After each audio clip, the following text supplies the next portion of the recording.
are gonna break all of them down. Basically, this is just a clip from my stream of us going over all of them, and I'm not great at reading, so it's a little bit rough at times, but I hope you enjoy it. All right, let's see it. The items from the PvP event are also now out. Druids, an offhand that gives arcane and nature damage. What is this thing? A mace that gives you 17 strength, 11 agility, 6 stamina, 80 attack power, adds 5 storm strike damage to your melee attacks, damaging the target and its nearest allies. Up to 3 targets, cause additional threat for 20 seconds.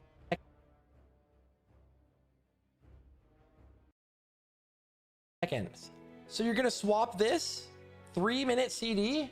I wonder if this shares a CD with Manual Crowd Pummeler. It has 1 more. Is it 1 more or is it 11 more attack power than Manual Crowd Pummeler? It's an epic. 5 damage to all of your melee attacks is actually kind of a lot. Like you hit very quickly, and if it hits with if this adds on top of that your other abilities, this is actually really good. 11 more AP but 5 less strength, so the AP comes out to be the same, basically just one difference. What's the agility difference? What's the agility difference? Oh, I'm not looking at the right thing. Where's my pummeler? Did they make the pummeler epic? I wish they would. Not less, it's the same. What the heck? What the heck? That thing is just stupid.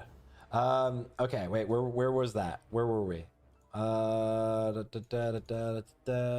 Cool. Okay, and a trinket instantly heals your target ally for 300, but sacrifice 300 of your own health. Okay, so that's not that great. Hunters have the option to choose between a bow with a stat proc, currently strength, but we believe it'll be changed to agility, and a trinket that increases your pet's critical strike chance and causes pets crits to regen mana. In addition, oh, so we have to choose this. You wear 1 blood mood item at a time, but it is currently unknown how to obtain these. Bloodlash bow for hunters increases a proc chance to increase your strength by 50. 1.8 speed bow. That's a melee hunter thing. You try. Okay, yeah, I guess melee hunter, because I was just about to say, like, hunters don't exactly benefit from strength, only their melee. Like, strength doesn't give ranged attack power, so I was about to be like, what the fuck? No, that sounds like, well, then again, chance on hit. I mean, I'm assuming chance on hit with the bow, because I was like, maybe rogues and warriors use that? What the hell? Try to get a proc and then run into melee or something? That's fucking weird. Okay, with like some range weaves. It looks like we're actually gonna go range weaving. Okay. Rogues can't get it. This is class specific. All right. Tiger Blood Talisman. Increase your pet critical strike chance by 1%. Your pet's crits give you mana. 1% crit to your pet. I don't care. These quivers, this is pretty nice. That's pretty nice. 16 slot quiver. Yeah, the trinket can suck mine. Mages, arcane spell, fire spell, or frost spell, 16 damage to ring. Paladins, one-handed holy spell power sword. Okay, this looks really nice. I feel like this is gonna look cool. That does look kind of cool. Okay. Bloodlight Avengers Edge. This is crazy. 3.6 speed increases the damage done with holy spells by 28. Trinket with AoE damage on use effect. Unleash a delayed, causing 150 Twilight damage to all targets within 10-yard range. 5-minute CD. Wow. Wow. I can see some uses for this just being ungodly good. Ungodly good. Yeah. Instantly heals target, but takes some of your HP. Okay. Blood. Priest. A healing power ring that is 13 healing power. A 14 shadow damage ring with MP5. And a trinket that also heals but sacrifices your health. Okay. Rogues. 1.9 speed dagger. Main hand. Butte. 2.0 speed offhand dagger for mutilate rogues. And a fist weapon. 1.4 speed offhand fist weapon. Probably for combat to pair with the epic fist weapon that's dropping in the raid. Right? The epic fist weapon. Where's this? Mr. Fisticuffs. Where'd it go? Mr. Fist yourself. Here we go. Okay.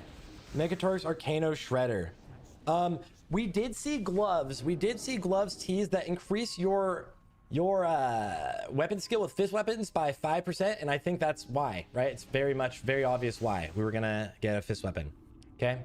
Shamans, a shield that increases your spell damage. Okay. This is the two-handed weapon that knocks your enemies, stuns your enemies for 2 seconds. It's probably a disorient, kind of like a Dark Edge of Insanity, which is unreal for PvP. This thing is gonna be crazy. A trinket that does AoE damage. Okay. And is this the heal someone for sacrificing your heals? Okay. Warlocks, fire damage ring 14, shadow damage ring 14, AoE trinket, and your pet gains 20 stamina and 80 intellect. That's actually really nice. It's actually really nice. Warriors, a slow one-handed mace, beautiful. A two-handed mace, which gives you 1% crit.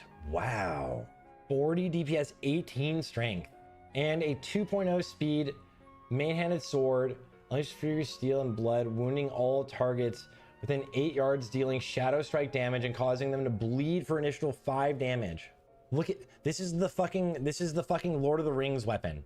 Look at that. This is what Urukai use. That was there's 3-minute CD. Oh, 3-minute cooldown. Oh, never mind. Get out of here. Don't fucking give me an AoE ability on a 3-minute CD. I thought it was a proc. Yeah.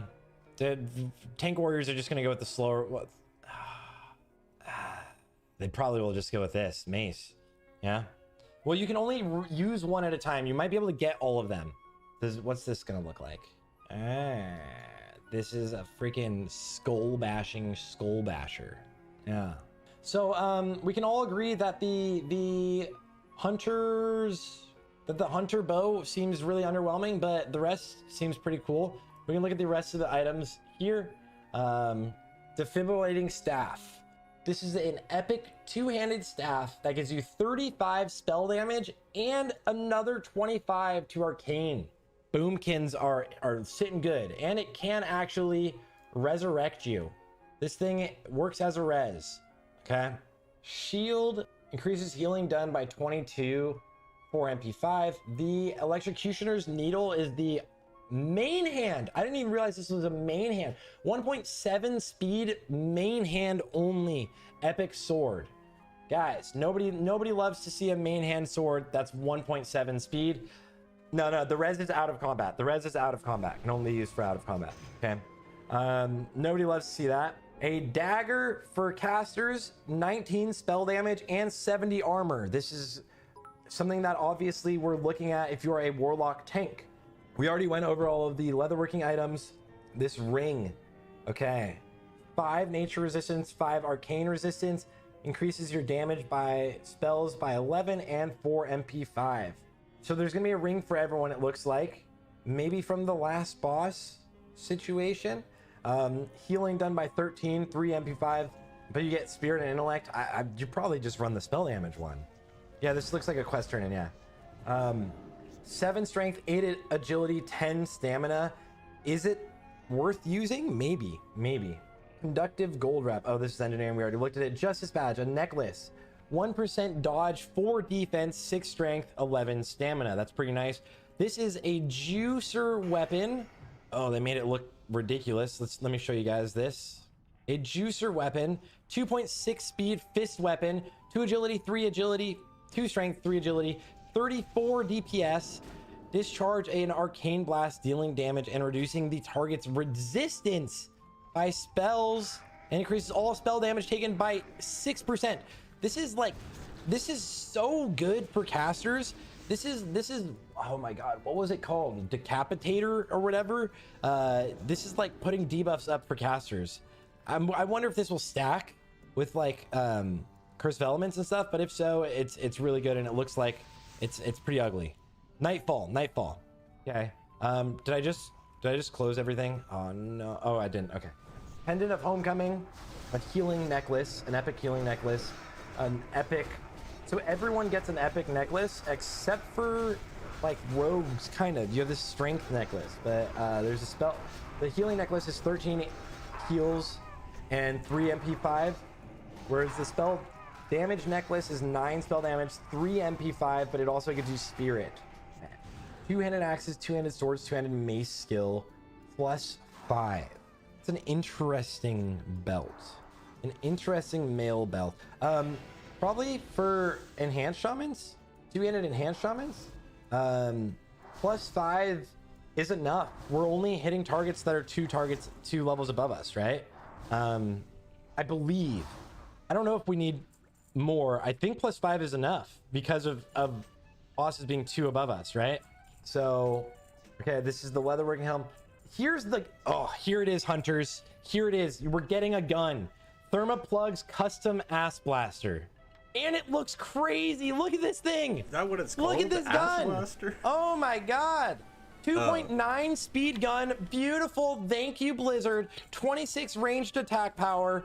Yo, dwarf hunters out here cooming in their graves while everyone is re-rolling to feral druid and rogue anyways. But this thing looks really nice. Yeah, that thing is, I mean, you're gonna have to use Leatrix Plus or something to change the sound from using a gun to a bow, because gun sounds are terrible. So okay, and we have a two-handed sword or two-handed axe that looks terrible, but 44 DPS, 44.26 DPS, 2.7 speed, pretty nice. 29 strength, actually really juicer. 29 strength, that's 10 billion attack power if you just double it, you know, and give it to the next person. Let's see what else we have. We have this offhand for healers, 22 healing. Dude, these items are so strong. These items are stronger than like level 60 items easily. Acidic walkers. I knew there would be an updated version of this. Okay, you get some nature res, intellect, and 11 spell damage. Butte. The whimsical world warper will teleport you somewhere, but you don't know. 9, a plate belt for 9 strength, 5 stamina, and 1% crit. 1% crit cloak, and this is a crit for everyone. A crit cloak, a spell damage cloak, 11 spell damage and healing, 7 stamina, 6 intellect. Pure healing cloak with 16 healing. Is there gonna be a pure attack power cloak? Let's see. Okay, these boots, 7 strength, 9 agility, 10 stamina. Again, these are level 60 status items, 4 defense. We have another cloak, another healing cloak, which the other one was 18 healing. This one is healing and MP5, 15 healing and 2 MP5. Armor and pure stamina cloak. No one's ever going to use this, as we all know. Nobody loves to use anything like this.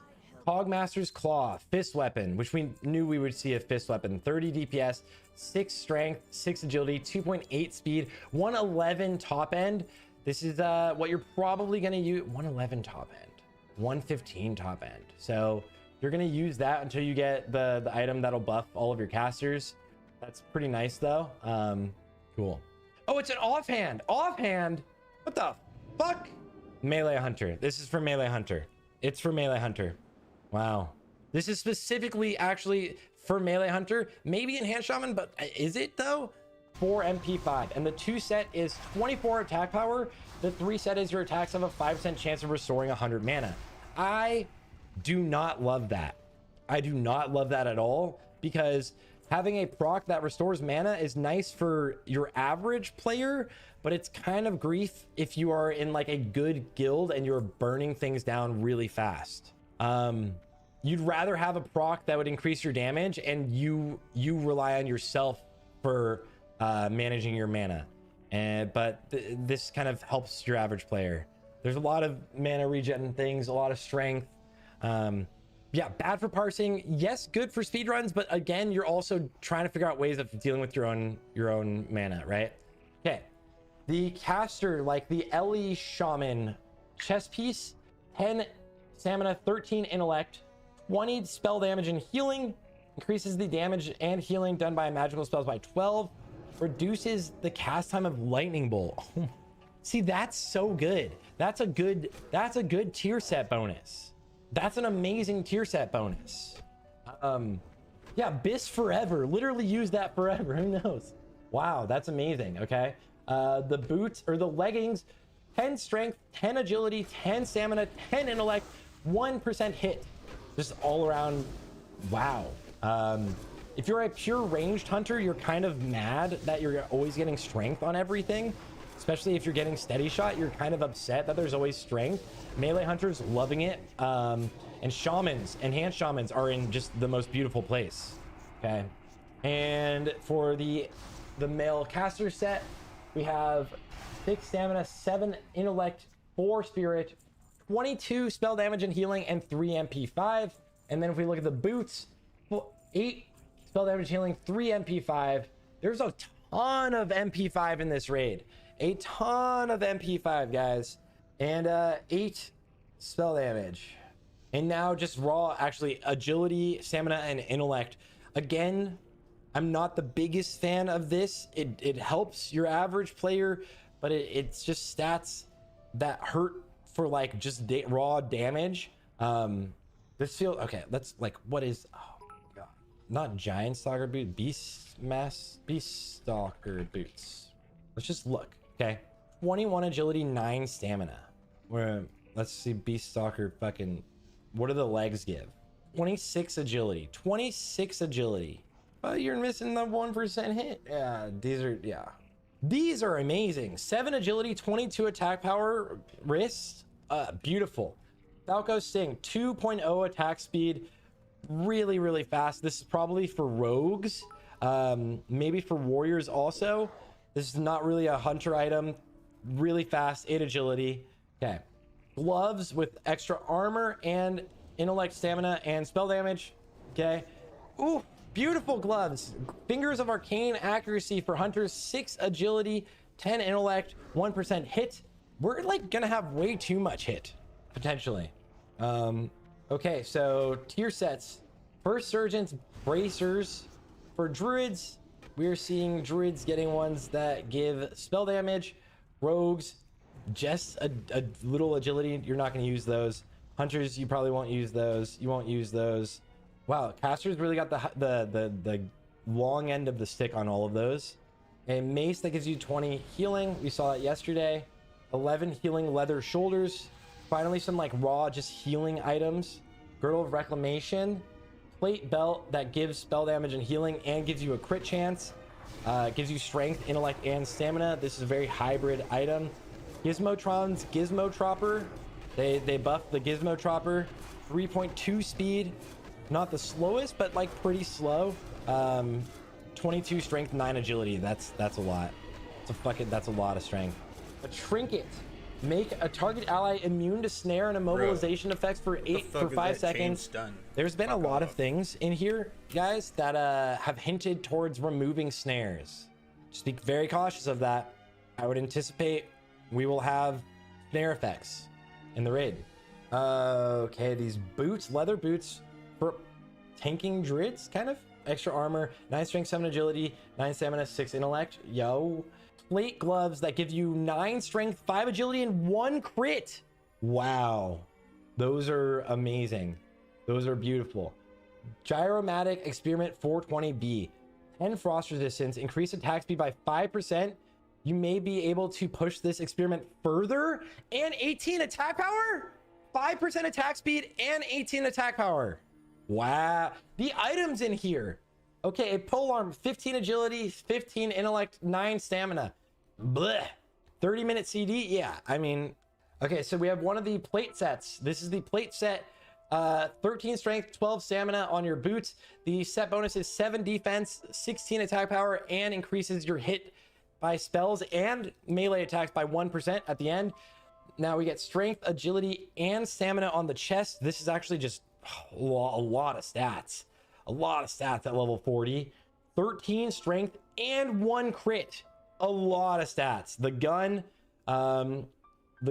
12 attack power, 4 stamina, 2.3 speed. Technically, this is probably for warriors again. Maybe some hunters might be stuck using it for a little bit. Hydrosap, let's see. Oh, dang it. It's just a meme item. Frost resistance and allows you to breathe underwater. I was hoping thematically, it makes sense. Thematically, it makes sense, okay? Hyperconductive Pantaloons. Hyperconductive Pantaloons. Increases healing done by all spells by 22, 6 MP5, 22 healing, 6 MP5. You're gonna have like 62 MP5. Did I skip the polearm? This polearm? Mana issues are completely a thing of the past. Oh, you are correct, dude. This is a lot of frost resistance for mages that are going to be soloing Scarlet Monastery. But if you're a mage, you don't even need to resist things. You can just tank everything and solo it anyways because they made mages literally gods. Yeah? Everything has MP5 or spell damage and healing. Everything is really good. Okay, a chest with extra armor and stamina, intellect, spirit, and 18 spell damage. This is a set bonus, hyperconductive robe. Increases your chance to hit with spells by 1. Increases your armor by 100. This is for warlock tanks, obviously. Chance on spellcast to increase your spell damage and healing by 40. Wow. Wow. Casters really are loving their life. And this is the healing set right here, which is the 2 set bonus is 14 spirit and 7 more MP5. Wow, these boots give you 15 healing and 4 more MP5. And the chest gives you 6 more MP5 and 29 healing. Mana per 5. The good thing, guys, there's a billion items, but like what we dealt with this phase was your item never dropped. They did say that we're going to have tokens drop, so like a boot token can drop and then you can turn that in to actually get your tokens. So yeah, new leggings for casters: 9 stamina, 11 intellect, 11 spirit, or 12 intellect, 13 spell damage and casting, and your boots are 9 spell damage and healing. Idol of Wrath: increase the damage done by Wrath by 2%. Is it enough?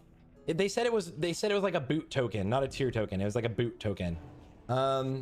Ingenuity's Cover increases the damage and healing done by magical spells by up to 9. Okay, another cloak. There's a lot of cloaks in here. A lot of cloaks. Okay, so leather set bonuses. Prepare for this, feral druids and rogues. Get ready. Boomkins: 1% hit, 19 spell damage and healing. And the set bonus, 16 spell damage and healing for 2%, 2% crit to Wrath and Starfire. Yo, is Boomy back? Let's be honest, everybody. Boomkins are gonna Star Surge you from fucking Azerbaijan while you're sitting there just twiddling your thumb in STV, and you're dead. Because the Star Surge did 40% of, or 60% of your HP because it crit you, and then they're gonna do another one with 100% increased crit damage. It's gonna crit you for like 1,000 crits.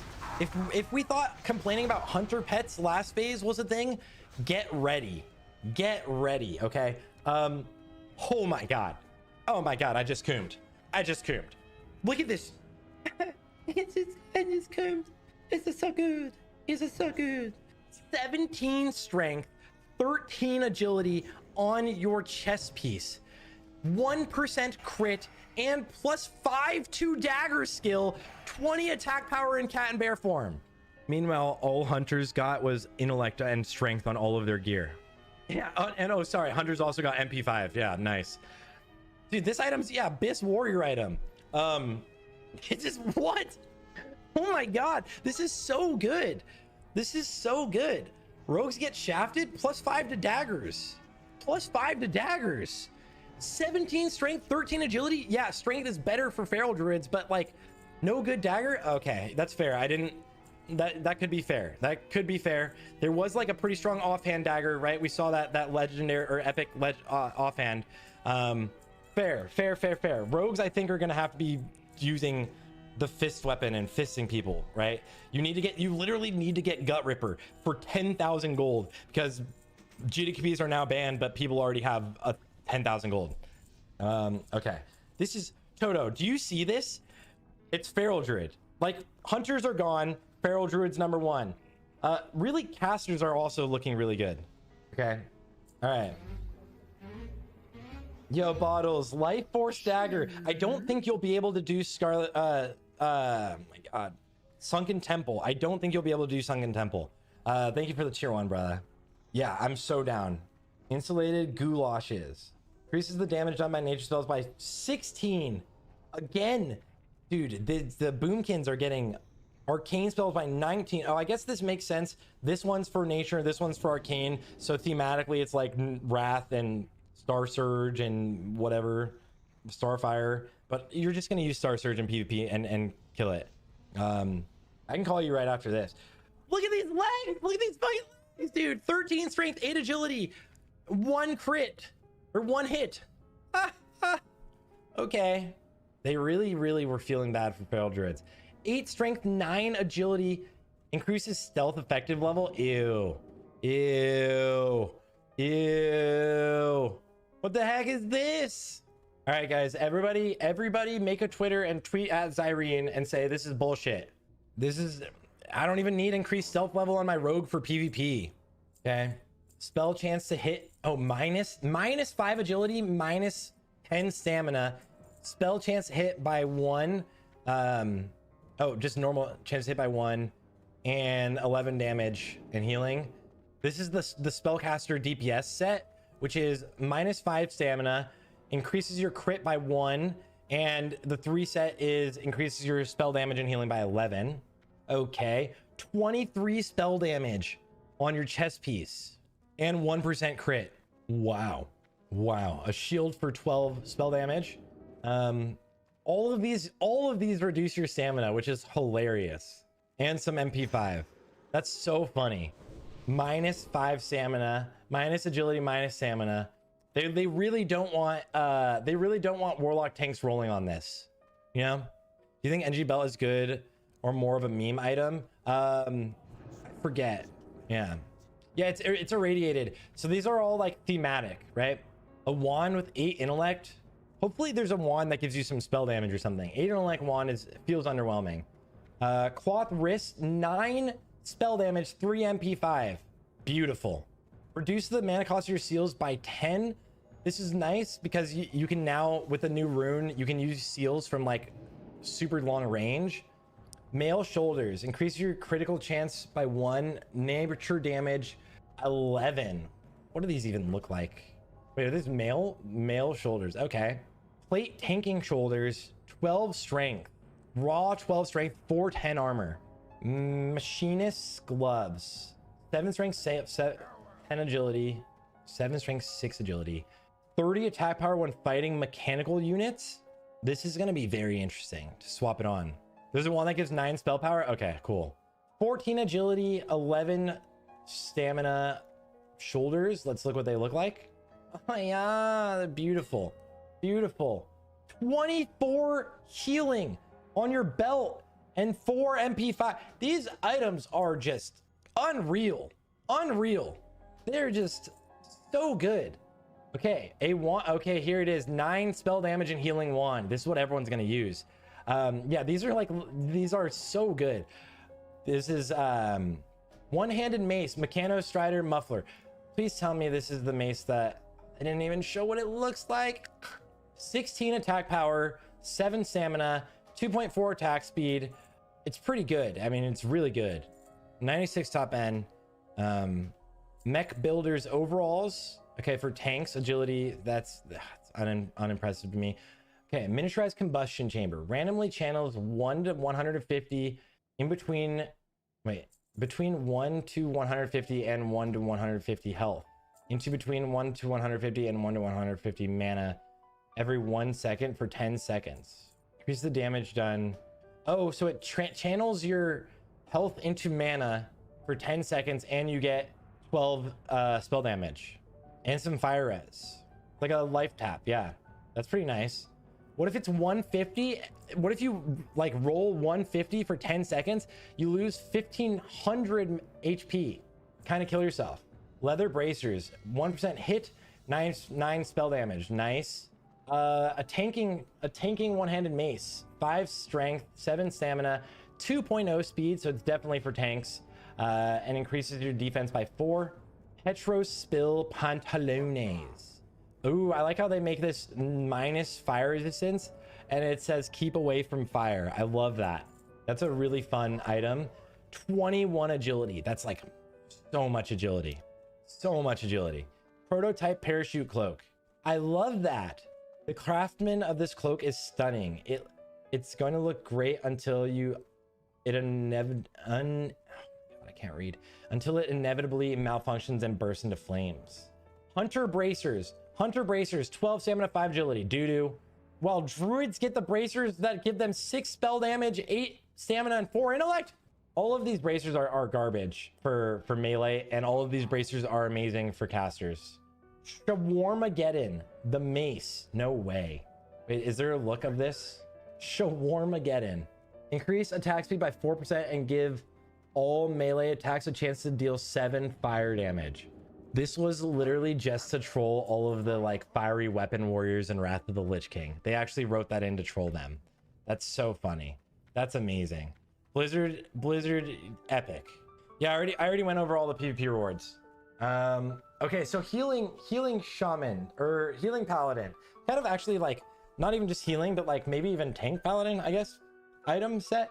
Stamina, intellect, increase healing and spell damage. Because they want you to be a bit more of a hybrid as a holy paladin right now, because the 2 set will give you healing and spell damage, increase the chance of your holy shock to crit. 1% chance to crit, 19 spell damage and healing, and shock forge. So we're gonna have shockadens. That's what it is. It's just even just telling us in the name. 22 spell damage and healing. It's so strong. Skullduggery waistband, 1 crit, 10 attack power. This is really nice for tanking druids. 3 strength, 4 agility. Staff of the Evil Genius, 1% hit and 20% or 22 damage. The half is etched with the name Insidious. Insidious. This is great. Blizzard had so much fun. Yeah, there is more shields. There is more shields. Other than that, yeah. Blizzard was having fun with this. 2.8 attack speed, 2-handed weapon, 13 strength, 12 intellect, blast the target for 80 to 100 nature damage. I'm not sure exactly who's going to use this. Maybe 2-handed enhanced shamans, but like it is 2.8 attack speed. I don't know if they love that. Do 2-handed enhanced like a faster? Works with Storm Strike debuff, I suppose. Okay. For the spell hands thing. Okay, to get Maelstrom procs. Are you going to run Maelstrom as 2-handed enhanced? All right, some shoulders that give you extra armor and spell damage. So it seems like there's an item for every single class, every single specialization, right? Spell damage offhand, raw healing bracers, reduces the mana cost of your flame shock by 10. That's really nice. So this is the dagger, main hand dagger for dagger rogues. It is a 1.9 speed dagger that I love. I love 1.9 speed. 2.0 would be better, obviously, but like 1.9 means it's really slow. That's good. Deals nature damage. Oh, it does AoE nature damage. I hope this procs a lot. That's gonna be so frustrating in PvP to break your own CC though. Transfigure yourself into a trog. That's awesome. 12 strength, male shoulders, 22 attack power. Ultrasonic vibro blade punctures the target's armor, lowering it by 160. Guys, I just cannot get over how good these items are. This is an offhand weapon. You just throw in your offhand. 1.6 speed. Fucking, this is a twin. Yeah, this is a twin emperor's bis weapon. This is bash gooder.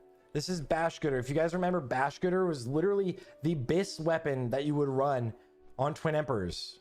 I mean, it would stack 3 times, but look at 39 DPS. We're getting almost 39 DPS weapons here. We're getting 30 DPS weapons, 34 DPS epics. These items are crazy. Okay, we have a belt, 1% hit, 8 damage and extra armor, 11 damage done by holy spells. That actually might also be bis for tank. What's the spell power coefficient of consecrate? Does anyone know? This trinket increase your armor by 1,000, but reduces your movement speed. 30-minute cooldown. Either way, 1v1ing in PvP with this trinket is going to be like, imagine 1v1ing a warrior in PvP. Sorry, imagine 1v1ing a fucking tanking warlock. Imagine 1v1ing snuts. All right, no much rocket boots, only require normal engineering. I guess they're adding rocket boots. So we will have rocket booting. Yeah, rocket booting, parachuting. Rocket booting and parachuting cloaking. And these are just the PvP items, like the offhand dagger, that's 2.0 speed. We already went over all of the PvP items. The normal dagger, that's 1.9 speed, 9 agility.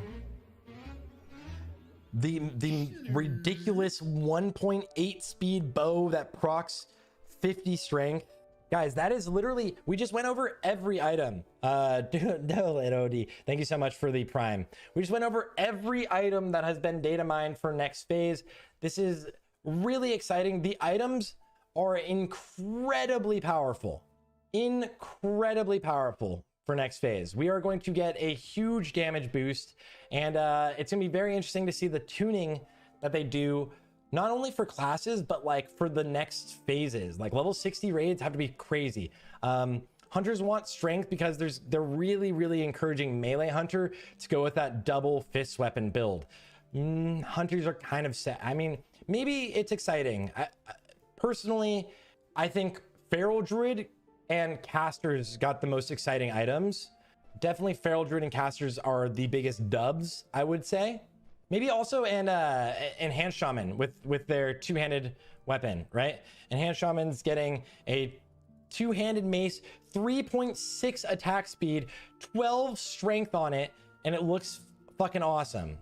Yeah, we looked at the profession items also. That is going over every single item that we know coming next phase so far.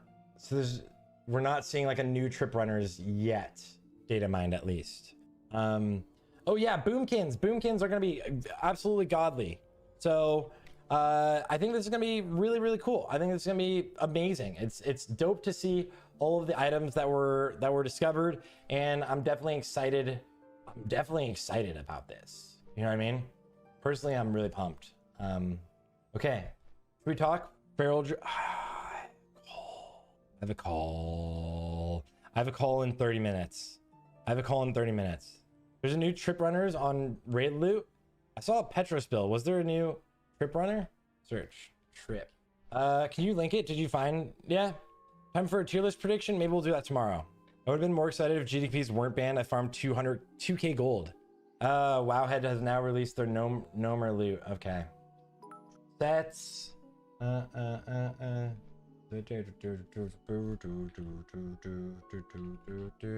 Nimble trip runner.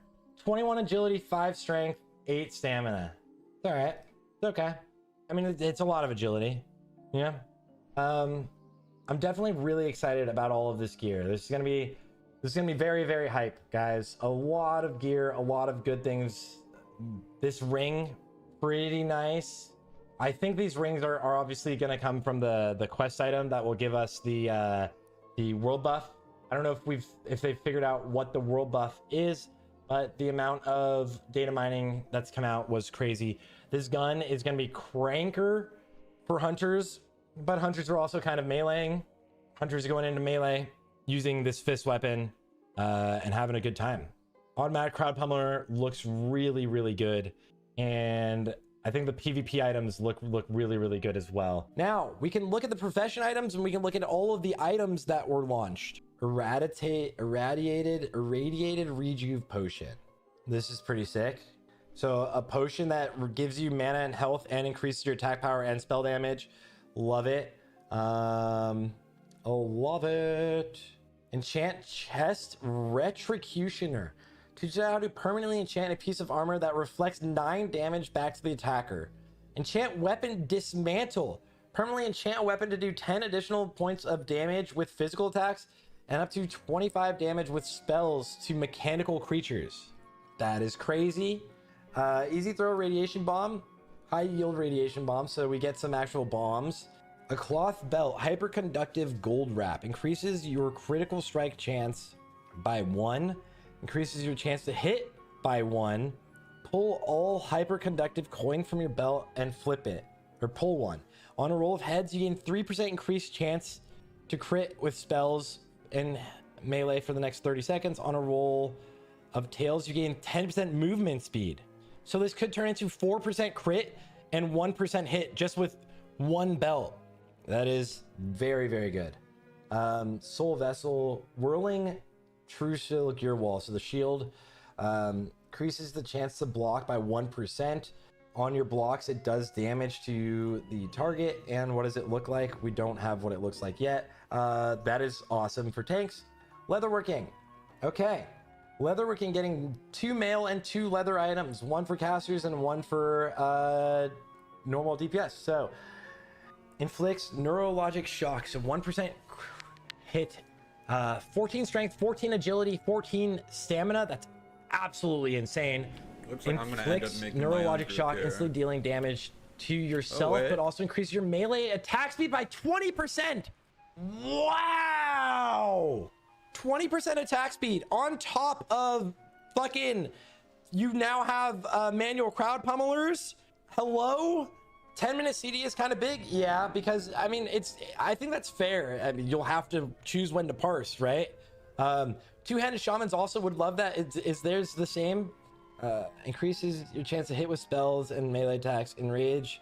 Mitigation protocols of the helmet. Immediately remove all poison effects, granting you immunity to poisons for 3 seconds. Okay. And this one, it does. Yeah, they have one. There's a male one. Wow. This is a spell damage one. Shamans and two-handed shamans will start one-shotting people, but you know what's gonna kill things more? Shadow Priests and Boomkins are actually gonna be crazy. Rogues are in such a good spot. Rogues and ferals are in like the best spots. I might level one of my ferals first. That's just seems fun. And for Clothies, you get increased spell damage by 22, 4 mana per 5, and the on use is reduces the mana cost of all spells by 50% for 12 seconds. Oh my feral's already 25. I have 2 25 ferals.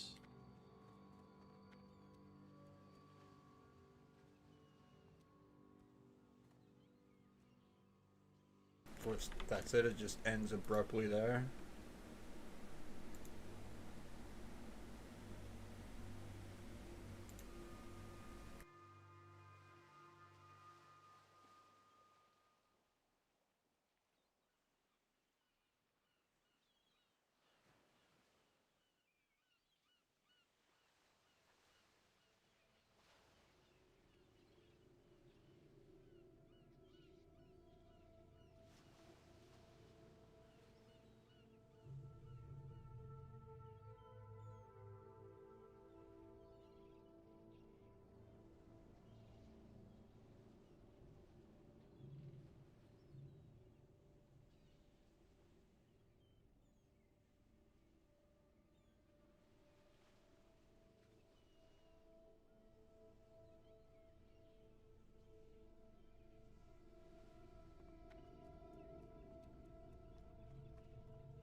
If no one can log into the game, there won't be any more RMT. Think about that. That's 100% RMT free gameplay. No one can play. Fixed. Shit, we have no shaman in this raid, bro. Who's the tank? My life is 1, 2, 3, 4. Yeah, whenever I have druid buff, I have 1, 2, 3, 4 HP. Yeah. Are you playing eddy shaman in phase 2? I'm not sure yet. I mean, my shaman is a tank shaman right now, but I don't know if it's gonna be fun next phase to play tank shaman. Might be more fun to be elemental. All the runes they showed us though are not elemental shaman runes. They showed one that's like tank rune and then a DPS / tank rune shaman, like enhancer shaman rune. And then they showed a enhancer shaman rune again. So they didn't show any eddy shaman runes or resto shaman runes, I guess. But yeah, I might just go eddy as well. I don't really believe that much in enhancement shaman. I don't know, we'll see. Maybe it will be fine. It really depends on the weapons. It really depends on the weapons. If there's like a really good two-hander or like a really good one-hander in the raid, you know what I'm saying? Like, then maybe enhancer is gonna pump, but yeah, we gotta see. They also show these gloves that increase your mace and fist weapon skill by 5. They're like edge masters. So maybe there's gonna be like a really good fist weapon and you can go equip the gloves, get +5 fist weapon. That could be good. But then you're sacrificing one item. Like this, you know. I think to stop power creep, the gear should be on par, slightly better than BFD gear. The stats on BFD gear is so good. It doesn't feel like the power creep is insane from Gnomrigan to BFD loot, at least from what I'm remembering. I think the weapons had 30 DPS, right?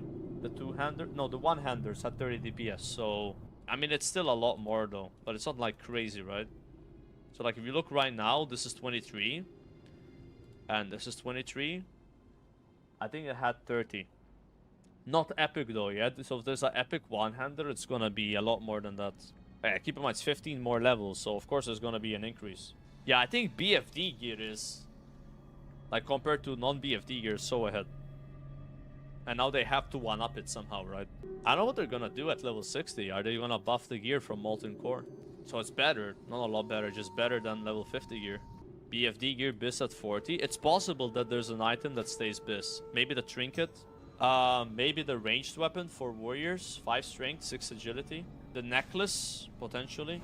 There could be one item, like this ring here. This is a really good ring. For Horde only, though. What about playing 2 accounts at the same time? They would never ban that. I, by the way, 1000% agree with you in every way, shape, and form. That I think having more than 1 WoW account is completely unfair and provides a massive advantage over people that don't have it. And I wish that you couldn't do it. 1000%. I will die on this hill forever. It's so fucking stupid, actually, what you can do with more than 1 account. But there's no way that Blizzard will do anything about it. Yeah, it's pay to win. It's completely pay to win. But it makes them more money, so they would never... That is like a topic that no one even dares to, like, talk about. Like, no one ever talks about this. It's like below the radar. Like, no one even, like, everybody's like so fixated on GDKPs and, you know, boosting. They never discuss the whole multiple account dilemma. But you can, so it's whatever. I have 7 accounts, by the way. So you know, like, I have 7 WoW accounts. I'm subscribed on 5 of them right now. I can be a hypocrite, I don't mind. I still think it's completely unfair. Especially when you have rules in the game that are like, okay, so you can't have a Horde and Alliance on the same server if it's PvP server. So what do people do like me? I just made an extra account. You know what else it does? It makes the server locked so that you can play on the server. They would never do something about it. It's also kind of too late, no? Like, what would you do? So let's say they decided tomorrow, okay, 1 account max. What do I do with my other accounts with different characters? What do I do with them? They all go away, or what? I mean, I guess you could merge them, but how would you merge them if they're on the same server, on the PvP server, where you can't have, you know... So then it would go on a different server. I mean, there would be a way to fix it, but it's too much work. It would never happen. Right? This is one of those things you just gotta deal with it. But there's one good thing that comes out of this, having more than 1 account. Summoning networks. They probably wouldn't exist without it. Otherwise, you would have to coordinate with 2 more players to help you summon someone. Like, you can do it by yourself, you have 3 accounts. That's the one, like, kind of cool thing about it. We do like those summons. Let's not pretend, guys, we don't like getting a summon for 1 gold. I mean, I don't know, it's kind of convenient, no? Why is that pay to win? You're literally winning by spending more money.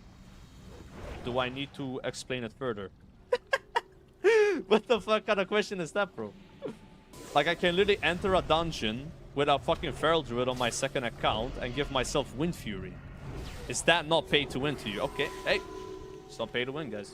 And no, I don't understand why no one ever talks about. I've never, and I read Reddit nowadays. I'm always on Reddit. I'm getting kind of addicted to the classic WoW subreddit. It's like entertaining to read. Never, ever, ever, I have seen 1 guy talk about this. Never. It's like, do they not know about it? Do they do it themselves? Like, it's like, does it not bother people? They can spend a bunch of money, have more than 1 account, and completely, like, trivialize the game. Okay. Fair enough. Hey. But yeah, they wouldn't do anything about it, though. No, don't pull! I'm on booning! Ah! I'm so lucky, bro. If you get in combat, it's gone. 800 auto attack. Flagellation, baby! Ooh, I need that. That's a huge upgrade. Pumping? Kinda, yeah. Kinda pumping? I don't know. I don't know how some people on that boss have done 550 DPS. I don't get it. Like, what are they doing? You know what I'm saying? Like, it's like so insane. They're not using 2 accounts, shut up. Nah, bro. Yeah, this guy got 2 accounts, bro, on the raid. That's how he's pumping so hard. Alright, I want to win the necklace so bad, bro. I think it's my biggest upgrade here. Yo, why are you not rolling out the neck, bro? Oi. Alright, here we go, boys. We gotta roll big. Big roll from Greg. Incoming! 28! Yo, grats, dude. Always say grats when you lose a roll on an item you want. Alright, so you show that you're not salty. You don't want to look salty. I'm not salty. I look salty, guys. I lost my best item. I'm actually happy when I don't get loot. I hate getting loot because if I get loot, then I don't need the item anymore and I don't look forward to getting it. And it keeps me motivated.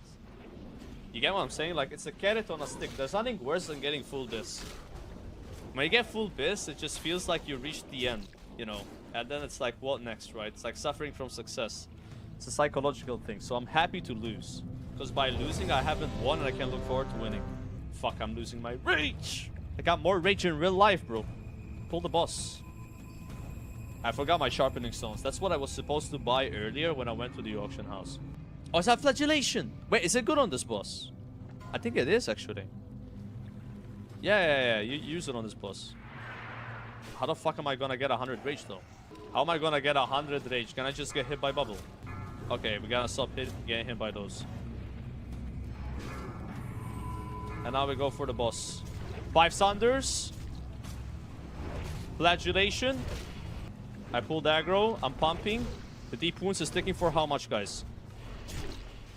1.2k deep wounds. Oh my god. Fuck, I'm not logging. I'm not logging, man. Can you believe I'm not logging this? Yo. That's the most I've ever done on that boss. Look at my damage, bro. It's deep wounds. I don't even have like my sharpening stone or like enchant. It's so dumb. I swear, the slower that boss dies, the more damage you do as a warrior. Like, no cap. Yeah, I'm spamming hamstring to proc the Wind Fury. Like, in an ideal world, you're like spamming hamstring and you're also holding heroic strike, which I did do there. I got kind of lucky with Wind Fury procs. That's why I did a lot of damage. That's the worst feeling, whenever you pump really hard and you forget to log. It sucks. Oh, he's logging, dude, the rogue. Of course he is. He's a female orc tryhard player. I'm kind of worried, guys. So I still need the sword from this boss. And there's 2 people that need it. Yo, what the fuck is this? In the guild Discord. Welcome to definitely not a GDKP channel. Oi, oi, oi, oi. You can't do this, guys. It's not allowed in Spurgatory, okay? It's not allowed. I will snitch. Yo, who will snitch in the chat? Who's gonna be snitching, bro? Any snitches in the chat? Any snitches? I swear, this GDKP ban is so toxic. It's so toxic, dude. Because people that hate GDKPs are gonna do whatever they can to police.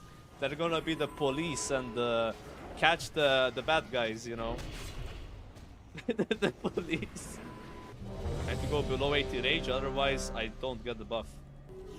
No, I can't charge! I can, bro. Oh my god, it dropped! Are you kidding? It dropped because I'm not the only guy that needs it. I've done 10 raids, only guy that needs it, and it drops when there's 2 more people, bro. Should I pass? Because, I mean, I'm not gonna pass, bro. Alright. 14? Woohoo! Woohoo! Yes! I'm sorry, Rogue, but I really need this. I know it's good for you, but I've been chasing this item for a while. Okay, so what is better than Epic Sword apart from second boss? Like, this is better on some other fights, no? Calibur? Like, what fight would you guys use this on versus Epic Sword? Like, apart from second boss. That's rude. Is it rude to take an item that's better for me? For some fights, which I've been wanting to get for a long time. I'm sorry if you think that's rude. Got a Hydro Sword? Yeah, it's still better. It's better on some fights. It's better on the Turtle, and it's better on like some other boss. I'm trying to remember which one it is. Oh, now I can play the Thunder build, guys. I've been wanting to do this for a while. I can go and do the Thunder build, where we just spam Thunder, the one bottom warrior. I didn't want to play it without the sword, and I can do that, dude. I could tell him like, yo, can I tank? Let me ask him. Do you have a non-tank setup? I wanna try tanking with the sword. Dude, this rogue whispered me, suppose you're not in the market to sell the sword. Oh, wait. That's against the rules, right? Chat, he's trying to buy it off me, man. I've had a good setup for this for a while, just don't have the sword yet, so. But yeah, this guy doesn't have he doesn't have another weapon, he said. Yeah, I'm not gonna go tank when he's tanking. That doesn't make any sense, right? No, he has the Outlaw Saber as well, like what I have. What do you think about GDKBs being banned? I think it's like a nice thing to try. It might be a bad decision. I don't know. It's worth trying. I think it's good to do something and just see what happens. That's it. I think doing nothing is not the right play. But it might be the wrong play to ban them. But it's still worth like just experimenting, and that's what they said in their post. We're experimenting. It's an experimental server. Let's just see what happens if we ban GDKPs. What will the outcome be? Will we have a less RMT? Will we have the same RMT? Will people hate raiding? Will people like raiding more? Will people want to be in guilds more? Will people want to be in less guilds? What the fuck will happen? Let's just try it out. People will still be mad, of course. Like, people will never be happy. They're gonna move on to the next thing to hate, and that's it. That is what it is. Now, there's no bans yet for the GDKP change. That's not happening until... I don't know when. Like, they said 8, but maybe they won't ban people until a while after that, right? Yo, how do you think Ampy's taking this? Ampy leveled like 20 characters to spam GDKPs, man. I mean, he already has like 5,000 gold anyway, so like... Because they didn't like ban mage boosting, so... I mean, mage boosting was better way to make gold than GDKPs. God damn, bro. Already got those gloves. I wanna try the dual wield on next boss. I think on this boss it's probably better to dual wield. Or like the one I just killed. But it kinda sucks when I don't have enchants or the sharpening stone. This is probably worse because of that reason. What about the horde nerf? Alien Cry, leatherworking, 3-second nature immune, paladin silence immune. Yeah, I don't know. Goddamn. Not charging in sucks. I can't drop below 80 rage. Fuck. Heal me, bro. At aggro again. I'm gonna die, man. Please, taunt the boss. Attack me. I'm gonna hit the totems, man. Yo, Feral Druid, bro. Oh, man. He's happy. He's really happy. I don't know what the hell happened there. I had aggro for so long. I guess Heroic Strike is too much threat. Yeah, I don't know what kind of threat Devastate Warrior has, but this guy's losing aggro at least. I bet even though Arcane Missiles is free, it will trigger 5-second rule. Druid doesn't trigger... Druid triggers 5-second rule because Starfire is... or what's it called? The ability. It triggers it because... it does cost mana. A spell that is free should not trigger the 5-second rule. Oh, we'll see. It might trigger it because it originally wasn't free. Does that even matter though? Like, you're gonna just press a Arcane Blast right after. You win, Fury, man! Oh my god, what a disaster. Kill the boss or he kills us. Ooh. I mean, I don't know if I want that. I think I'm just gonna keep what I have. Yeah, I'm a big fan of the Mage Rune at least. Like, the other one, I didn't really understand what it does. I probably do more damage with this than what I have though, because I don't have them enchanted and oil like sharpened. But then next raid I'm gonna like fix it and try Devastate Warrior. And I gotta figure out which bosses I want to use these. 100% more damage with 200 moment. Yeah. On every boss except the turtle. Turtle we pump with the dual wield. I like Trap Launcher, but not a fan of many hunters, so Raptor isn't appealing to you. Yeah, but a lot of people like it though. I think for PvP, the Raptor Strike rune is probably the best rune in the entire game. In terms of like PvP power. Like that rune is kind of mental. How good it is. If you're doing PvP as a hunter, you want to have that. Like, what the hell is like... What are you supposed to do against a hunter that has a 3-second cooldown Raptor Strike that's instant? And also can reset itself. They're gonna be so good. Oh my god, man, I don't have Quick Strike. I guess I spam Hamstring. Go back to this, right? Yeah, it was probably better. Yeah, I think melee hunter is probably gonna be insane. Like that change, by the way, is probably done so hunters just stay in melee. I don't know. Maybe you're still gonna weave, but with a 3-second cooldown, it's like really short.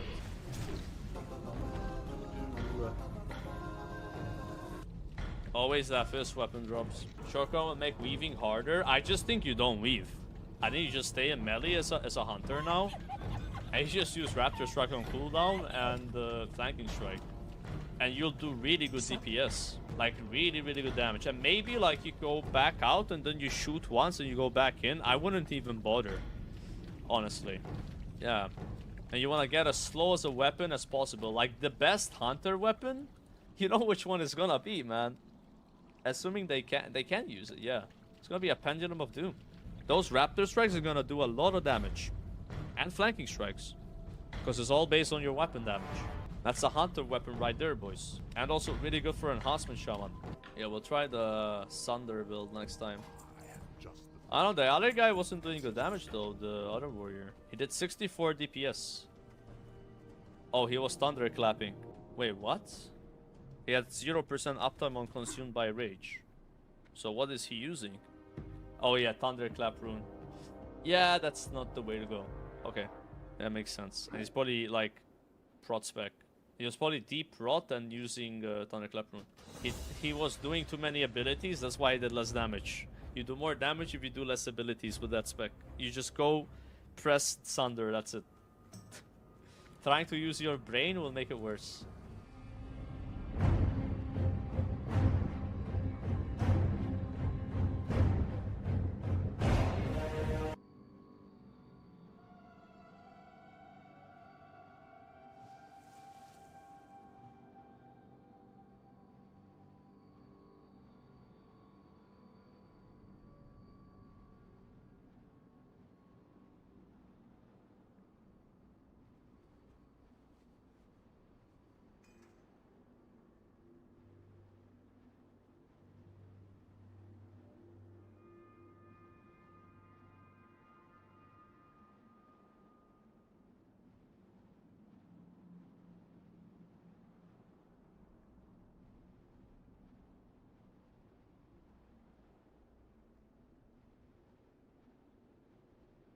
World of Warcraft is back and vanilla is leading the way. Right now, I bet the smallest team working on a version of World of Warcraft are the ones getting the best results. We've had a few unofficial sources that have started estimating the number of players on Season of Discovery, and given how every realm is packed to the brim with several layers, I'd say it's pretty hard to argue with what they're showing. But as this newer version of Classic has begun to grow at an exponential rate, another one has started to dwindle somewhat. We all knew that. Oh, we're talking about Wrath. Yo, Winnie, thank you for the 9 months. A day would arrive where the original trio from Vanilla to Wrath would have rerun their course. Oh, and no. as of today, this has more or less happened. And I've no doubt this has had a big impact on the number of players in Season of Discovery. But we can touch on that a bit more later. I just think Wrath is just... From a streaming perspective, it's not fun to stream Wrath, really, because it's just kind of, you go and you do ICC and that's pretty much it, or you do Arena if you're into that. We can say for sure is that Season of Discovery is doing even better than probably anyone imagined it would be doing. For sure. And it's brought tons of people back into the oldest version of World of Warcraft, just with a twist on the traditional format. But what does the bigger picture look like? Today I want to take a look into that and see how well Classic WoW is doing at the moment. But first, a quick word from today's sponsor, Call of Dragons. Whoa! Call of Dragons is an epic fantasy RTS game available cross-platform where you enter the world of Tamaris and are met with endless possibilities. Wow. Call of Dragons focuses on scale and wants every battle or journey to feel epic. The world features a near 4-kilometer square map with frozen tundras, mountainous peaks, deep ravines and tons more. In Call of Dragons you will of course be recruiting and commanding your forces, from the savage orcs, swift elves to the resourceful humans. Yo, short day! My girlfriend told me that I've grown as a person. Her exact words. Placing archers on the high ground, setting a trap in a ravine, or activating key items at an opportune time. Every advantage matters. Pair heroes strategically alongside powerful artifacts to create harmonious attacks, leaving your enemies stunned and ensuring victory for you and your your army. Call of And with so many Dragons. different combinations to try out, so there will be tons of new strategies to test on the battlefield. There are also social MMO type aspects to the game as well, which you'll be familiar with, such as collaborative large-scale projects to complete with others, as well as cross-play to ensure that there's always a party waiting for you. You can check out all this and tons more in Call of Dragons today. I'm playing this now, Download chat. Call of Dragons to join fantasy battles now by clicking the first link in the description or pinned comment, or by scanning the QR code. Also, don't forget to use the promo code CODFANTASY. Many thanks to Call of Dragons for the sponsor today. Let's get back to WoW. But you can Want still to play them, start I off guess. by taking a look at some numbers on the seasonal server as we stand today. The website ironforge.pro is one I've used a bunch in the past. And This looks so healthy. I love that they did the server balance thing, chat. Like, look how healthy all these servers look. They all have, like, you know, 40,000 plus players, even not even more, and it's all kind of equal. It's so awesome to see. whilst it's not perfect, I do think it gives us a good impression of how things are in-game. If you didn't know, it pulls its player numbers from Warcraft logs, so that means specifically characters who have been recorded in a raid at least one time over whichever date range is applied. This does mean alts will be counted as separate characters, which is going to be a big deal for Season of Discovery. Again, it's not perfect, but this is what we have. But it also doesn't show the people that don't log. And I do think there's a lot of people that just don't log their raids, you know? As of the first reset, there was just under 375,000 active raiding characters. And as of the last recorded reset when I did this video, it had jumped all the way up to 464,000 characters who had raided at least once in the space of a week. Just to put it into perspective of how many characters that really is, the Burning Crusade peaked just after SSC and TK were released in mid-September, showing around 400,000 active characters. And that's a lot, and that's the peak. We have a guild of 1k people who don't log. It goes against our policies. Yeah, that's what I mean. Like, a lot of players just don't log their raids. They just don't show up. Vanilla Classics peak was just under 500,000 characters when Blackwing Lure came out, but that was a bit of a one-off reset, as you can see per the data here. As for Wrath of the Lich King, both Phase 1 content, including Naxxramas, the Avatenti, and Sartharian's Lair, as well as Ulduar, saw more players. But that's it. Other than that, this amount of players on the seasonal server is seriously impressive. Now, of course, a big thing that Season of Discovery has going for it is how incredibly alt-friendly the level 25 meta is. It will get less and less alt-friendly though the deeper into the game we get, right? Like, I don't think many people will have 10 characters at level 60.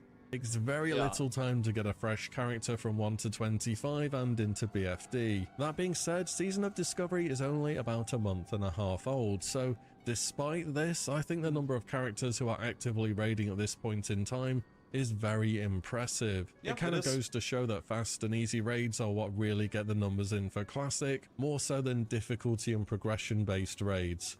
I just think for a lot of people don't care about the raids being insanely difficult, having to wipe 100 times to down a boss.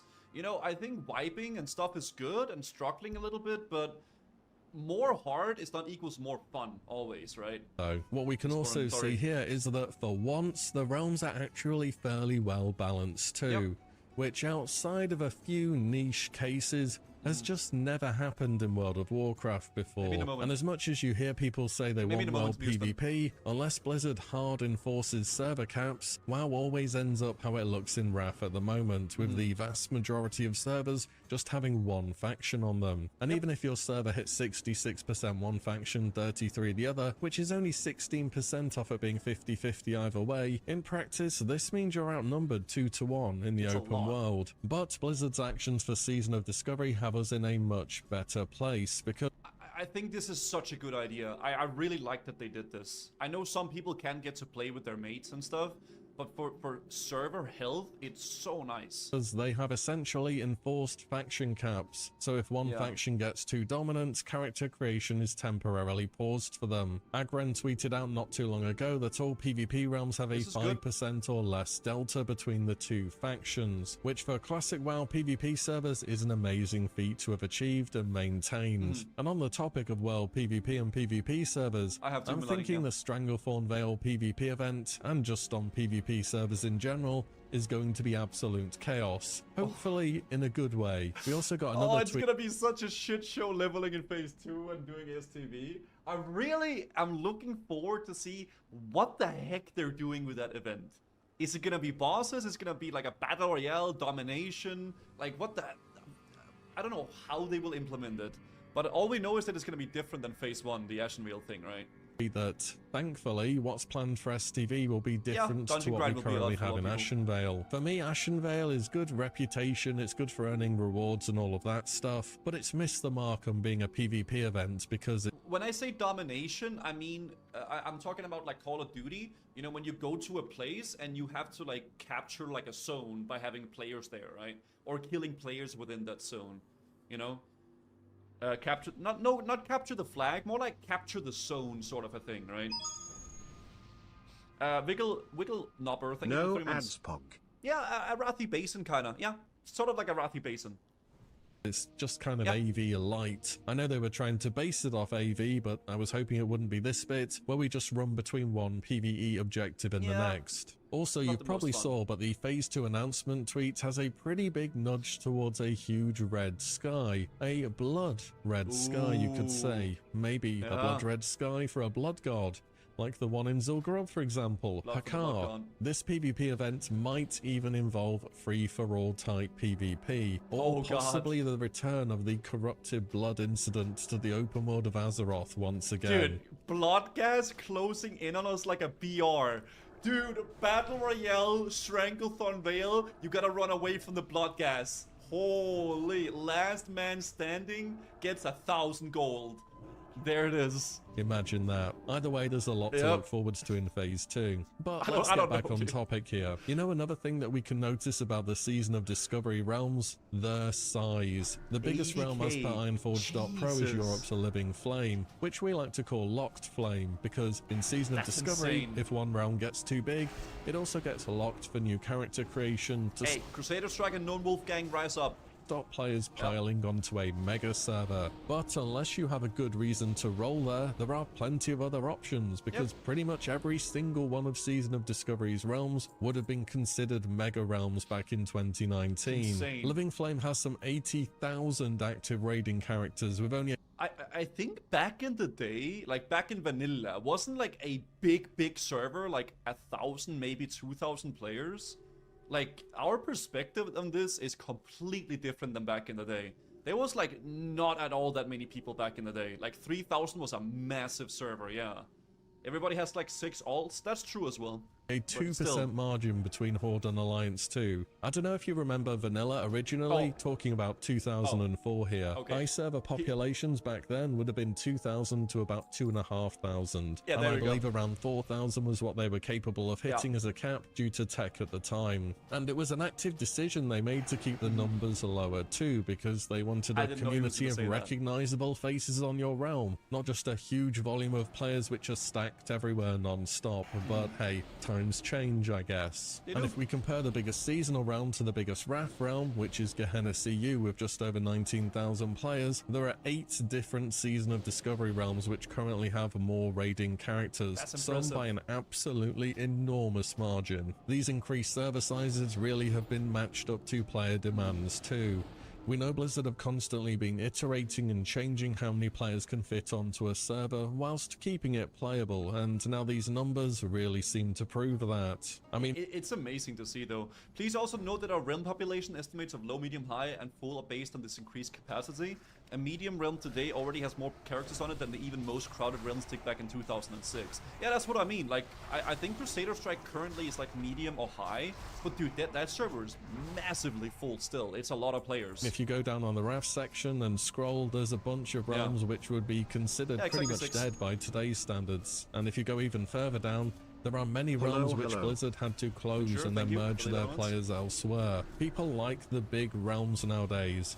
and with It's layering just tech to fun. keep things running smoothly, it seems to have been well received. There is another site I found too which has some interesting data called atlasforge.gg. This shows data according to Blizzard's API data from searched Armory characters and guilds. It once again does estimates of its own for characters on each server, but will give more of an impression of overall players, including those that are inactive I believe, not just the ones that raid. And Look how massive Crusader Strike US is. Holy shit, that server has 200k players almost that's logging. And that's only logging players, like that's logging the raids. it does paint somewhat of a different picture. Here it shows the Realm Holy Crusader shit. Strike on NA with nearly 200,000 players. Asmongold. That's a lot of people trying to get on Asmonlayer. What I also like is it has a class race breakdown as well, with Human and Night Elf being the most popular on the Alliance, and Undead followed by Orc on the Horde. Kind Makes of sense. surprised there's more Undead than Orcs if I'm honest. As for classes, Hunters are... Dude, no I'm not, dude. There's so many undead male rogues, undead priestmen, Vertney wannabes. That undead, I think, is the most popular horde race for sure. That it's just this. narrowly the most popular. We'll have to see how many more nerfs it will take to change that. I think we're on nerf number 6 so far. The next most popular class is Warrior. Now there's a Dude, I class that... think, sorry, this is like one of the only times I think I've seen Warriors not being the most played class. It is almost always Warrior. Hunters are actually the most popular? That is crazy. that's totally fine. After that we have Druid They're and all Mage, bots, who are maybe. both pretty close in terms of numbers. Imagine Druid is one of the most popular picks in the game for Season of All the Discovery. bots, yeah. That is a much improved class, because Druid was by far the least played class in 2019 Classic. cool. And apart from the non-faction unique classes, Warlock is the least popular. It sure doesn't feel that way in game, and you run into Warlocks all the time, but maybe that's just how big the servers visual, are these yeah. days. But what I can say though, even though this isn't perfect data of course, is that it's much better class distribution than what we typically see in vanilla. Yeah, it is. Usually, without exaggerating, Warrior is about 25% or more of any individual server's It's player insane. base, followed by Mage and then Rogue or Priest. And after that you just have the other classes. So overall, Season of Discovery is doing more than just pretty well, which not only doing bodes amazing. well for the rest of the season, but for Classic as a whole. Now Blizzard have really committed to this idea, and it's turned out to be incredibly popular. We really are getting one step closer to something bigger than just a seasonal server. Yep. But of course we're going to have plenty of time to talk about that over the duration of the season. As I think it's an amazing time being a classic Andy. It's a level 25, a lot of people don't care for meta yet. Yeah, that's true as well. The real meta will be 60. for why the numbers are so high, there are a bunch of good reasons. It's super accessible. You'll have people who could never grind out level Classic 60 Andy. now seeing the level 25 cap. And since it's being raised in increments, I think people are going to find those leveling grinds a lot more manageable. There's just Yeah, and they're doing increased XP for lower levels too, right? I'm having so much fun on regular era servers. I don't really have a desire to play on the era servers because the economy is just so bad. And I don't know, it feels for me kind of shitty starting on era when I know everybody is already in max gear. You know, it just doesn't really excite me that much, honestly. I've never reached level 16 classic vanilla. Maybe this time around you will. just new stuff, of course. People have imagined vanilla with changes for years. Now we really do have it, and it's cool. been amazing. And perhaps one of the other biggest reasons is it'll just have a wider reach in terms of audience. Vanilla gameplay is typically very slow, especially at the lower levels. Yep. Runes have bridged that gap somewhat, and I think I really think there's so many players that never wanted to get into vanilla WoW, other players, like non-WoW Andies. I've heard so many people, talk to so many people outside of the WoW sphere that actually got really excited to play SoD because it's a new take on the game, right? And I think that's really important if we want to see the game grow more and appeal to more players too, right? I think we're seeing more people that typically only play retail actually giving this version of the game a go and having a really good time with it. In fact, with the roadmap between classic and retail recently, Season of Discovery, among other things, might even be a game that's picking up players between major content releases. And retail still is, to this day, a very popular game, probably more so than you'd think. It is harder to measure the player base on retail because they have several raiding difficulties, people doing Mythic Plus as endgame instead of raids. The retail casual community is fucking massive. Way bigger than we think. Like, it is, there's so many casual retail players. And people who straight up don't do this content much and instead focus on collection and completionism type content, which retail does a far better job of. But for example, the WoW YouTube channel ran a poll a little while back with some 120,000 votes, where Dragonflight just beat out Season of Discovery in terms of popularity. Insane, Classic as an entire franchise did technically have more votes, but I think there are a lot of quiet, casual players on retail who don't really get involved into things such as how well is my game doing, and they just, well, play the game. There's actual a shitload of retail players that just don't watch Twitch, they don't really watch YouTube, they just play the game casually, you know? You know what keeps me sub right now, trying to get the legendary axe in retail? That's fair enough. The Kara has also remained pretty consistent, and there are still a good amount of players going back to that version, and I'm thankful that it still exists so people who prefer a more no changes approach have somewhere to go. But amidst all the success, one version of World of Warcraft... I do still think there should be a fresh at some point, man. Okay, I don't know if they're gonna do it, but I think they should do a fresh. At some point, man, just say, okay guys, fresh time, boys. All the era enjoyers, here's your fresh server, man. Go hard. That could be cool to see. My cousin don't watch Twitch or YouTube, and he just plays WoW, and I'm his WoW head when we play. That's cool. What's up, Luke's Gaming? Warcraft has started to see quite a notable drop-off. Wrath Classic. This has been a bit of a trend so far. Hard raid comes out, number of active raiders drops off. You can see Ulduar looking like a staircase going down week on week, despite it being one of the most hyped up raid tiers of all time. And ICC isn't a walk in the park either, or at least the last few bosses aren't nowadays. We also got our ICC patch with no buffs inside the raid, and the Lich King on 25 Heroic week 1, possibly even week 2, was the kind of boss you'd find midway through a mythic raid. It was a 15-minute boss encounter where if anything went a little bit wrong, you could easily wipe, whilst the whole raid would also have to perform at an extremely high individual level. But then guilds would already get stuck long before this encounter, as both Syndragosa and Professor Putricide on Heroic are also quite a challenge when you first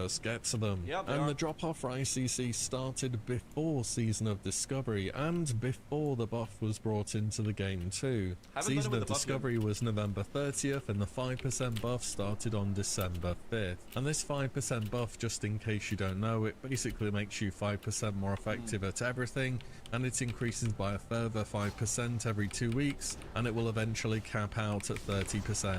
Still, I just haven't done this, right? But the fresh players don't want to commit to starting new when they have committed so much time to their new era tunes. I really think you underestimate how much some players really enjoy fresh. Like a fresh vanilla server. That is the entire reason why vanilla WoW was so popular on private servers, because there would be a new fresh private server every like 8 months, every 1 year, and so many people would jump on it because, let's be honest, dude, a fresh vanilla server is so fucking fun, man. Everybody leveling, everybody playing the game, farming mats, doing dungeons, doing PvP, nobody being level 60. Like, people genuinely love vanilla WoW. They do. There are so many players that would love a fresh every 1 year. Look at how many players stuck to era since TBC. Well, that's because they don't like TBC and they like vanilla WoW. Right? I bet you a vast main majority of the people that play on era would hop on the fresh server if it came out. If they tomorrow released a fresh vanilla server, 90% of the era Andes would quit their era characters and instantly go on that server. There were so many people that would do that. I bet you there will. X for doubt? No. They definitely will.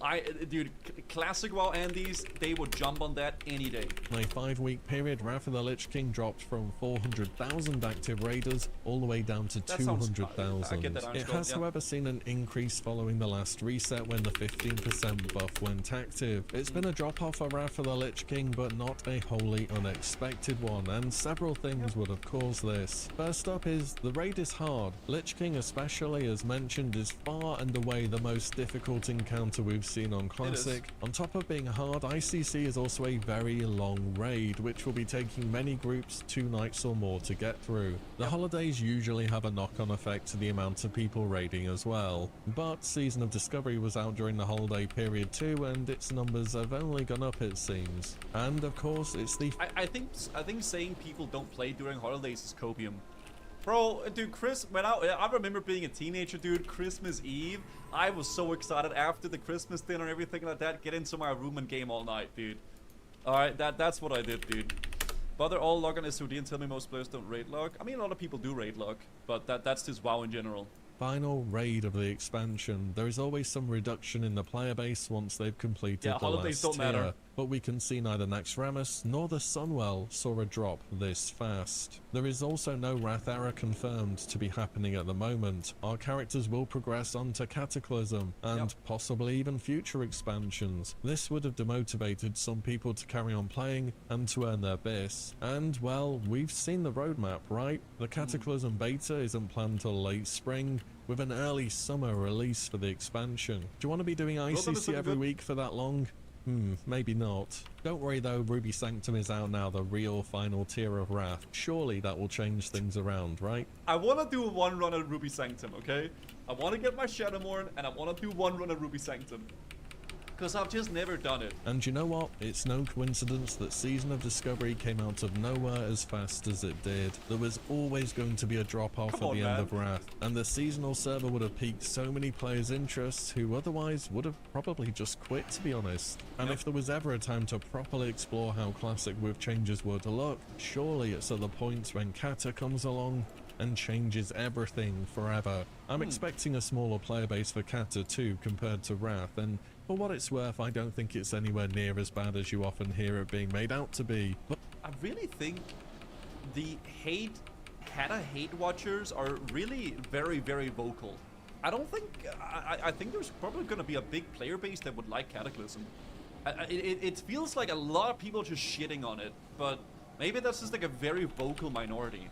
But by Kata, it's definitely taking a shift towards progression raiding for the PvE endgame, and I've seen enough examples to know that caters to less players compared to the simplicity and ease of classic raids. But luckily for us, we won't have to choose, because you can play one or the other, or you can even play both. That's pretty cool, right? I love that it's all on one subscription. Thank the Lord, man. I mean, I'm not a big fan of subscription like games in general, but I mean that's just what WoW is, and it's always been. But I am very thankful that it's all on just one. I think that's nice, at least. My issues with Kata and Wrath is the lack of stuff to do outside raids and how fucked the economy is. If you don't need to farm much to keep up consumes, more raid logging. Yeah, you don't really need to farm very much. I think that's, I mean, overall that's a quite nice thing, but I don't know, I really can't say much about Cataclysm. Because I didn't really play it. All I know about Cataclysm is that they made an amazing leveling zone called Vashir, and it's one of the best leveling zones ever made. Apart from that, I really don't know. Like, I don't know, I don't know much about Cataclysm, because I never really played it. I didn't. Way the population for Classic as a whole is looking pretty amazing at the moment, and it's probably one of the best and most accessible times we've ever seen to get into some vanilla WoW. As mentioned earlier, these numbers we looked at today aren't perfect, they're not going to be the full representation of the story, but they do give us a good impression of what's going on. And I think things are looking very promising for the future of Classic WoW. So let me know how your realms are looking at the moment, whether you've been focusing more on seasonal, Wrath era, or anything in between in the comments down below. And as always, thank you all so much for watching and listening in. Good video. And I'll see you all on the next one very soon. It is very awesome though how big SoD has kind of become. I know it's very kind of like on the down low now with SoD, but I think it's sort of like the calm before the storm. Whenever Phase 2 comes out, there's gonna be so much stuff to do in SoD, and it's gonna be amazing. We're kind of just in a lull right now. Like, there's just not that much happening, but once Phase 2 hits, it's gonna be big-time content for sure. It's gonna be really fun.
clean run, I guess. Clean enough. Alright, now I need to get some sort of like consumes for my priests. I think I'll heal it. I might have what it takes. I guess I'll send these to my priest, and I guess I'll do some farming in the meantime. I guess my priest is kind of broke, yeah. Priest tanks. Yeah, okay, it won't cost me 1 gold to restore them. Or no, I think I'm DPS builds.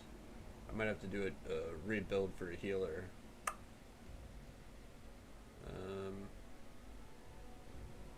3 charges, 1 charge. I'll keep those.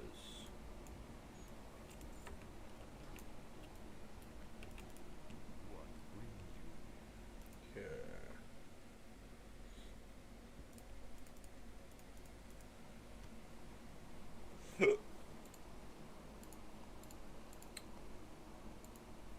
Raptor punch goes in there. Okay, and then vendor this shit.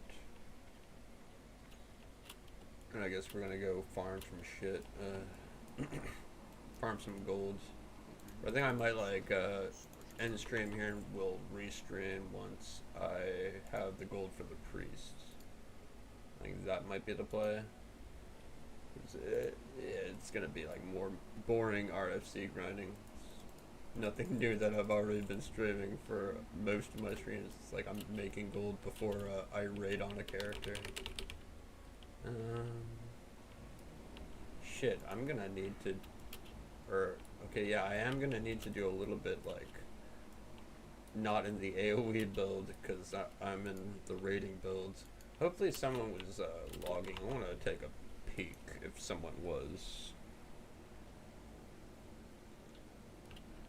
I feel like I kicked ass, and I would have kicked more ass on that the Lady Severus boss, because they pulled while I was still I was making water for people, which guilty as charged. I should have did that before raid started, so I had a bunch of water anyways.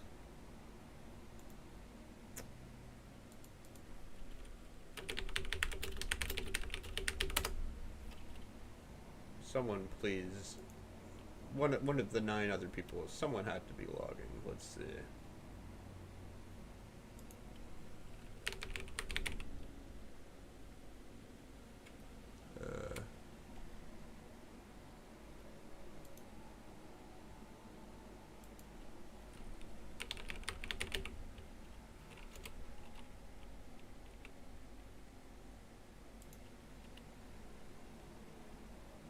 I don't think anyone was. I still have an epic log from Gelias, but I definitely did higher DPS than these other recorded logs here. God damn it. I guess I'm gonna have to like start logging myself. Yeah. Call it a stream here. I'll start another one up once I have like golden shit for my priest. That'll be a bit.